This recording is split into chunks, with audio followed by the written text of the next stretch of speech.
we are going to learn English grammar. आपण पाहत आहोत नवीन नवीन वाक्य जे की आपल्या डेली यूज मध्ये आपल्याला इंग्लिश मधून बोलता यायला पाहिजे, म्हणजे आपले इंग्लिश जे काय आपलं स्पीकिंग आहे ते आपलं व्यवस्थित आणि परफेक्ट. चला आज काय नवीन वाक्य पाहिजे, तो कुठले वाक्य आहे चला पाहूया. वेळ नाही घालवता. जेवण तयार आहे. मग ह्या वाक्याला आपण इंग्लिश मध्ये कसं बोलायचं? जेवण तयार आहे, जेवण म्हणजे मेल. मग कुठलं असू शकतं ते? Okay, mail is ready. Next आपल्याला एखाद्याला म्हणायचंय जरा इकडे येतो का, किंवा जरा इकडे ये, जरा इकडे ये. तर मग कसं म्हणायचं? Please come here. परत कोणी काही करत असेल तेव्हा तुम्हाला विचारायचं तुम्ही काय करता. ओके, एखाद्याला विचारायचंय, तुम्ही बसलेले असेल सपोज, त्यांना विचारायचं आपल्याला तुम्ही काय करता. तुम्ही काय करता. तर इंग्लिश मध्ये कसं विचारायचं? इंग्लिश मध्ये विचारायचं व्हॉट डू यू डू. काय म्हणायचं? काय, व्हॉट. काय करता, डू. ओके, तुम्ही. यानुसार आपल्याला वाक्य बनवायचंय. What do you do. Okay, प्रश्न विचारलाय. परत आपल्याला आता खूप मुलं शांत बसत नाही, त्याला म्हणायचं शांत बस, हलू नकोस. मग त्यावेळेस काय म्हणायचं? हलू नको. तर काय म्हणता येते आपण त्यांना? Don't move. आता सपोज काय करत असेल ते विचारलं आपण व्हॉट डू यू डू, पण त्यांना काय काम करताय हे विचारायचं तुम्हाला. म्हणजे कसं विचारायचं वाक्य? तुम्ही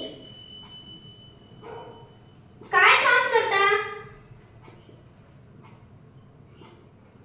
तेव्हा कसं करायचं? यावेळेस विचारायचं व्हॉट इज युअर वर्क. तेव्हा काय विचारायचं आपण? व्हॉट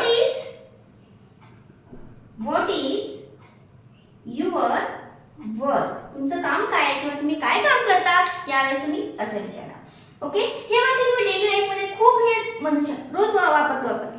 जेवण तयार आहे, मग त्यावेळेस तुम्ही सुद्धा नसुद्धा एज्युकेशन नसेल, माझं एवढं एज्युकेशन नाही, असे ट्रिक देऊ नका, अशा म्हणजे वाक्य बोलू नका. आपण स्ट्रॉंगली जर ठरवलं तर आपण काहीही करू शकतो. तर त्यावेळेस मुलांसोबत तुम्ही हळूहळू हे वाक्य बोलायला चालू करा, म्हणजे त्यांना पण कॉन्फिडन्स येईल आणि आपलं पण इंग्लिश चांगलं होईल आणि मुलांचं पण चांगलं होईल. ओके, चला स्क्रीनशॉट घ्या. अदरवाईज अजून आपल्याला वाक्य बनवायचे लक्षात राहत असेल तर इट्स ऑल राईट. अजून काय वाक्य घेऊया. आता झोप येते म्हणायचं. मला खूप झोप येते. आता आज काय झालंय, माझं जेवण खूप झालंय, मला झोप येते. मला झोप यायतीये किंवा येतीये, यायतीये. मग त्यावेळेस काय म्हणायचंय? त्यावेळेस म्हणायचं I am feeling sleepy. I am feeling sleepy. परत आपल्याला म्हणायचंय माझं ऐक. असं म्हणायचं. आपण म्हणतो माझं ऐक. त्यावेळेस काय म्हणायचं? लिसन टू मी. काय म्हणायचं? लिसन टू मी. किंवा मला आज बरं वाटत नाही, मी आजारी आहे, असं म्हणायचंय. मी आजारी आहे त्यामुळे मी आज शाळेत येणार नाही, त्यावेळेस सांगायचंय मी आजारी आहे. तर त्यावेळेस काय म्हणायचं आपण? I am sick. किंवा आपल्याला आजारी नाही म्हणायचं, पण मला आजारी पण सांगता येत नाहीये, मला बरं वाटत नाही, आपण असं म्हणतो. त्यावेळेस कसं म्हणायचं? मला बरं वाटत नाही. त्यावेळेस आपण म्हणायचं आय एम फीलिंग. आपण काय म्हणू शकतो? किंवा आय डोंट फील वेल.